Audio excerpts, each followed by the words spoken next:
जिस दिन हर किस्म का जुल्म अपने उरूज ते सी, हर किस्म का सितम अपने बामे उरूज ते बैठे सी, उस दिन आके कहा कि लबे बाम भी पुकारा, सरेदार भी सदा दी, मैं कहाँ कहाँ पहुँचा तेरी दीद की लगन में, और तू कहाँ कहाँ पहुँचा सीट की लगन में।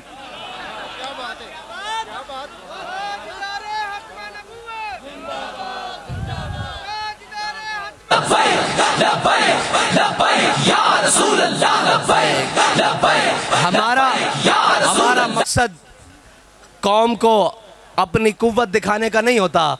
हमारा मकसद ये होता है कि हम सारे जमा होकर ये अहद करते हैं और ये अज़म करते हैं कि हम हुजूर की नामूस के लिए अपने जान, अपने माल, अपने औलाद और अपने तमाम वसाइल के साथ हर वक्त हाजिर हैं। और जब भी हुजूर का नारा लगाया गया, हुजूर के दीन को हमारी पर्ची की ज़रूरत पड़ी, पर्ची देंगे, माल की ज़रूरत पड़ी, माल देंगे, जान की ज़रूरत पड़ी, हम जान भी देंगे।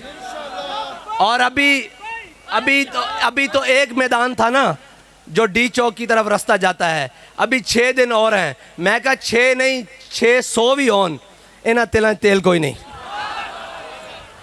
6000 साल भी होन, तेरी जुर्रत ही नहीं, तेरी जुर्रत ही नहीं कि तू बाहर मैदान खड़ा होकर गल कर सके।